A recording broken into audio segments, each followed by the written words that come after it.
के सपोर्टरों में एक बहुत बड़ा नाम है, एक राजवर्धन परमार, जो कि एक पॉलिटिकली पार्टी का सरबराह भी है।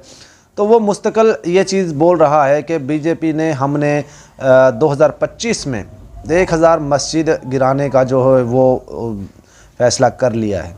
तो बजाते रहो भारत न्यूज़ पे एक मैंने इंटरव्यू सुना जिसमें राजवर्धन परमार वाज़ह तौर पे ये बोल रहा था। आप तमाम दोस्त ये वीडियो सुन लीजिए, देख लीजिए, फिर उसके बाद इस पे बात करते हैं। हो गया, जाने दीजिए ना। नया जमीन लीजिए, वहाँ मंदिर बनवाइए। ये नया दौर है, नई उमंग, नया दौर है, नई उमंग है।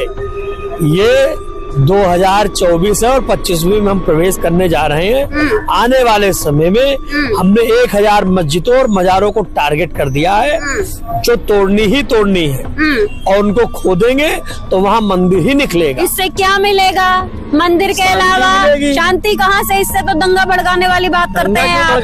हिंदू मुसलमान के बीच आप डिफरेंसेस पैदा कर रहे हैं। हमने संभल में जांच कराई।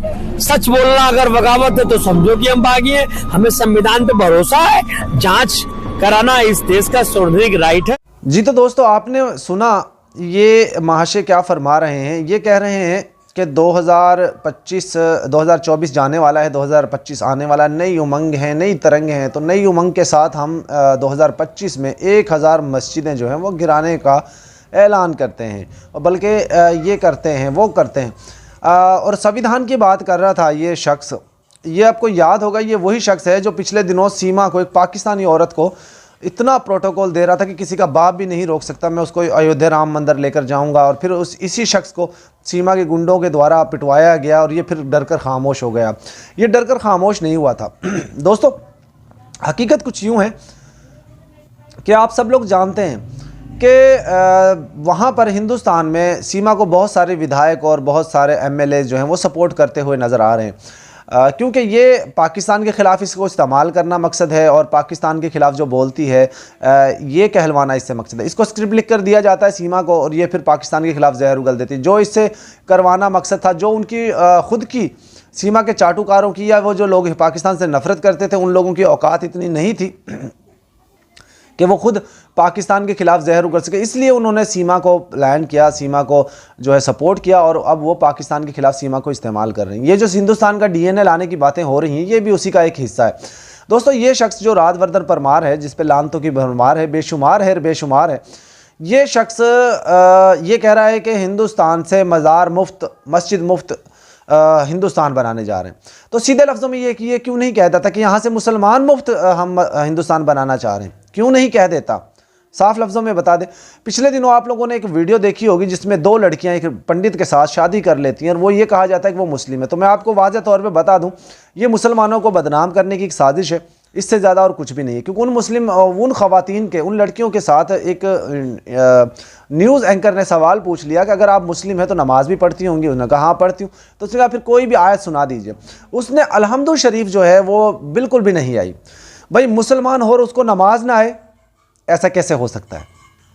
आप सोचिए, मुसलमान हो और उसको नमाज ना आए। ये इसने ज़ाहिर पढ़ाई तो पढ़ी होगी ना, कहीं कॉलेज में, यूनिवर्सिटी तक, कॉलेज तक, कहीं तक तो पढ़ाई पढ़ी है। इससे ने बिल्कुल भी वो जवाब नहीं दिया गया, इससे बिल्कुल भी कोई आयत नहीं। दूसरी उसकी जो वाइफ है, उससे पूछा कि तुम कलमा सुना दो। उसको यही पता नहीं कि कलमा क्या चीज़ होती है, उसको यही पता नहीं था कि इस्लाम में क्या चीज़ है। जो लोग शख्स पढ़ा लिखा हो, जो पहली बात तो यह है कि इस्लाम में हर एक मुस्लिम बराबर है, ना कोई छोटा है ना कोई बड़ा है। दूसरी बात, अगर कोई कम पढ़ा लिखा देहाती से देहाती, पेंडू से पेंडू भी शख्स होगा, या जिसको मतलब बहुत ज़्यादा बैकवर्ड इलाके में रहता होगा, तो उसको भी नमाज और कलमा आता होगा। क्योंकि मुसलमान के लिए सबसे पहली ज़रूरी चीज़ होती है उसको कलमा आता हो। और मुसलमान छोटे से छोटा, यहाँ पे दोस्तों अगर बात की जाए, हमारे यहाँ पे छोटे छोटे बच्चे, 5-5, 7-7 साल के बच्चों से आप नमाज सुनेंगे ना, पूरी नमाज आपको फर सुना देंगे। पूरे कलमे जो आप जितने भी कलमे हैं वो सारी चीज़ें सुना देंगे, बहुत सारी आयात सुना देंगे आपको कुरान पाक की। तो ये कैसी खातूनें हैं, कैसी लड़कियां हैं जो पिछले पता नहीं 30-35 साल इनकी उम्र हो चुकी है और आज तक इसको नमाज ही नहीं आती इनको? तो ये कैसे मुस्लिम हो सकती हैं? ये मुसलमानों के ख़िलाफ़ जो है फेक प्रोपेगेंडा किया गया था, और सिर्फ टीआरपी लेने के लिए, सिर्फ व्यूज़ लेने के लिए, सिर्फ यूट्यूब चैनल चलाने के लिए, और ऐसा कुछ भी नहीं था। अब यहाँ पे कुछ चीज़ें ऐसी भी हैं जो लोग कहते हैं हिंदू मज़हब में 2 शादियाँ नहीं हो सकती, उनके भी मुँह पर कालक पुछ गई। बहरहाल दोस्तों, ये एक लंबा इशू है, इस पे भी बात करेंगे। मैं आपको थोड़ा सा बता दूं, राजवर्धन परमार जो आर्टिकल की बात करता है, कहता है संविधान इस चीज़ की इजाज़त देता। तो क्या कभी किसी मुस्लिम ने वहाँ पर हिंदुस्तान में ये कहा है कि किसी मंदिर की खुदाई करो, यहाँ पे पहले हमारी मस्जिद थी? कभी ऐसा हुआ है? मुझे कोई हिस्ट्री में, पाकिस्तान हिंदुस्तान की 77 ईयर हिस्ट्री में मुझे बताते कि क्या ऐसा हुआ है? क्या किसी मुस्लिम की एप्लीकेशन पर वहाँ पे किसी मंदिर की खुदाई होगी? मुझे बताइए। और जब आर्टिकल की बात करते हैं, संविधान की बात करता है, तो संविधान में 1992 1991 का जो एक कॉन्स्टिट्यूट है, उसका क्या परिविधान है वो भी हमें बता दिया जाए। जब कांग्रेस की सरकार ने ये कहा था कि इससे पहले, यानी आज 1991 या 1992 से पहले तक जहाँ मंदिर था वो मंदिर ही रहेगा, जहाँ मस्जिद थी वो मस्जिद रहेगी। फिर ये क्यों वायलेशन कर रहे हैं उसकी? आर्टिकल का इनको पता नहीं है, संविधान इन्होंने पढ़ा नहीं है, और आ जाते हैं बस मीडिया पर टीआरपी लेने के लिए, बस व्यूज़ लेने के लिए, बस मैंने करना। बहरहाल ये एक बजाते रहो भारत न्यूज़ के ऊपर बहुत ज़बरदस्त तरीके से शामनी मिश्रा जी ने इनका मुंह तोड़ इनको जवाब भी दिया कि आप हिंदू मुस्लिम कर रहे हो, आप दंगा फसाद की बातें कर रहे हो, इस तरह की बातें मत करो। जहाँ मस्जिद मंदिर बनाना है तो जगह खरीदो, मस्जिद मंदिर बना लो, क्या ज़रूरत है वो किसी और की मस्जिद को? ये कह रहा था फलां टेम्पल ज्ञानवापी मस्जिद है, बाबरी मस्जिद है, और वो ताजमहल है, पता नहीं क्या क्या चीज़ें। तो क्या करने की कोशिश कर रहे हो भाई? क्या मैसेज दे रहे हो दुनिया को? इसका मतलब ये मैसेज कन्वे कर रहे हो कि यहाँ बच्चों का धर्म परिवर्तन ज़बरदस्ती करवाया जाता है। इसका मतलब तुम ये शो करवा रहे हो यहाँ पे कि यहाँ ज़बरदस्ती लोगों की इबादतगाहें तोड़ी जाती हैं। पाकिस्तान में तो ऐसा कुछ नहीं देखा आज तक हमने, लेकिन हाँ, तुम लोग दिखा रहे हो कि यहाँ पे मस्जिदों को तोड़ा जाता है, यहाँ पे मुसलमानों को डराया जाता है, धमकाया जाता है।